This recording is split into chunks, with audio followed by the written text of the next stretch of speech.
estas condiciones. Es decir, y voy a volver a este punto, debido a que las luchas políticas y sociales en todos los países del mundo y también a nivel internacional, en su dimensión de conflicto aparente internacional, porque estas luchas sociales no están a la altura de los desafíos y los desafíos que son enormes. ¿Y por qué no están a la altura?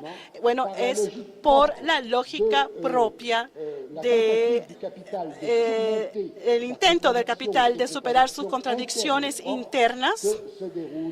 Y bueno, es por esto que para los años venideros, espero que no sea mucho tiempo, veremos pues las respuestas a la crisis. La estrategia de este capital dominante y de estos deudores políticos en el poder, el mismo que tanto en países dominados como dominantes, es sumamente clara. Se trata, después de haber privatizado las ganancias, de socializar las pérdidas y hacer que sean las clases populares las que paguen a los pueblos más vulnerables.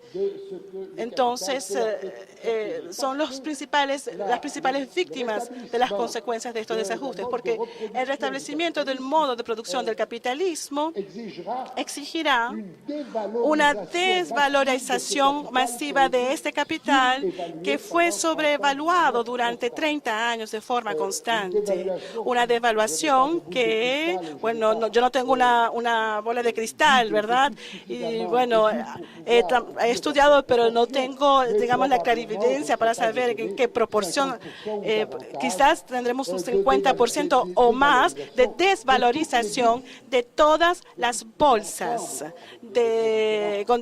con diferentes niveles, por supuesto, de los sistemas bursátiles, en una medida quizás menor para el sector inmobiliario. Entonces, ¿quiénes son los que van a pagar? Evidentemente, todas las políticas o todas las medidas políticas tomadas por las clases dominantes en países dominantes como países dominados, desafortunadamente, van a hacer que los trabajadores paguen las consecuencias a través de una inflación sin que haya ajuste de salario real y, por consiguiente, con una coyuntura no de recesión, sino de depresión, con situaciones de desempleo muy graves, harán que sean los trabajadores los que paguen las consecuencias, pero también los países vulnerables del sur. El periodo, entonces, se abre para que hay digamos, un escenario propicio para que haya todavía más conflictos sociales y políticos, pero también conflictos internacionales, pero no conflictos principalmente en todo caso, según mi opinión, no conflictos entre los que forman la tríada imperialista colectivo, o entre Europa y Estados Unidos, pero sino conflictos del norte contra el sur. Y esto ya comenzó y esto va a continuar. Siendo así las cosas, tengo que ir un poco más rápido. No quiero abusar del tiempo, de los 30 minutos que me han asignado. El desafío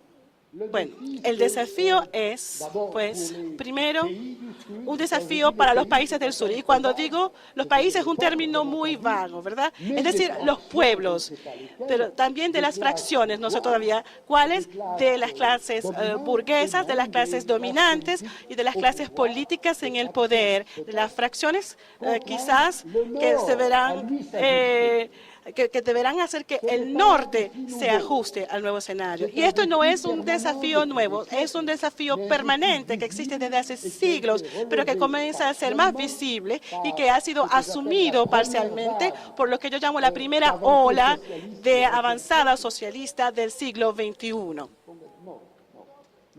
nada más de media hora. Como todos los otros. Entonces,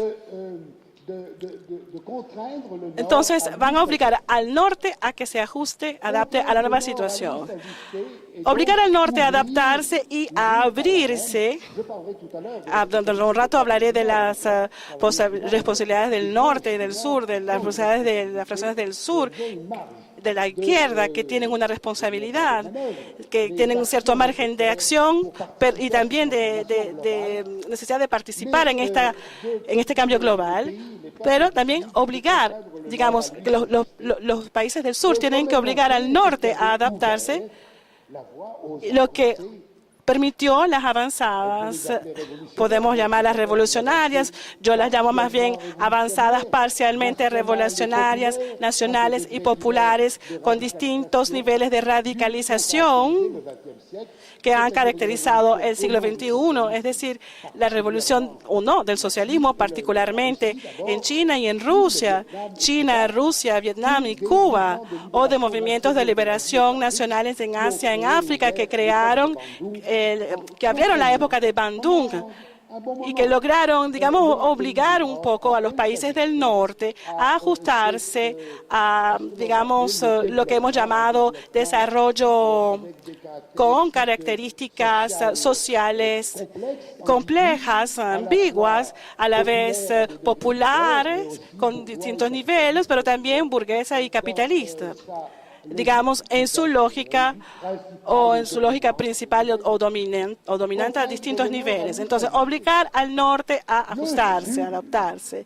El sur tiene la posibilidad, por lo tanto, hoy de hacerlo, a obligar al norte a ajustarse a la perfección con muchos bríos.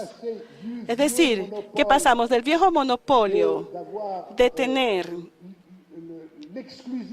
la exclusividad de la producción industrial a lo que he hablado, el monopolio del norte, es decir, el control de las tecnologías, el control de las finanzas internacionales, el control del acceso y de la explotación del despilfarro de los recursos naturales del planeta, el control de los medios de comunicación y el control de las armas de destrucción masiva nucleares, entre otras.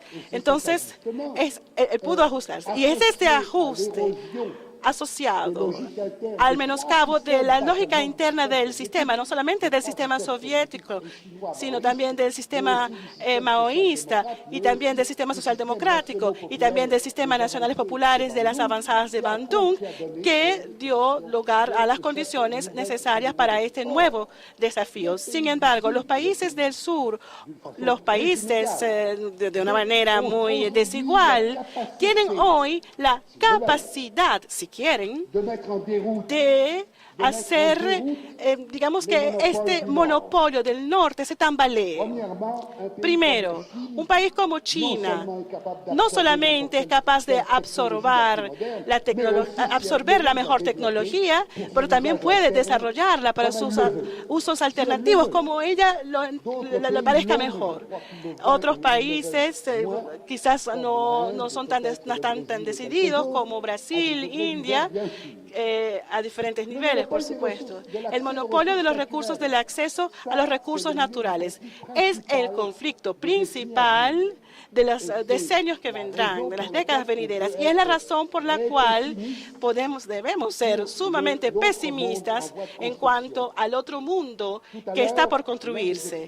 Hace rato, uno de los expositores hizo una presentación brillante a partir de los problemas del mercado energético de los países del sur. Es necesario que los pueblos del sur retomen el control absoluto de sus recursos naturales. Gobierno bolivariano.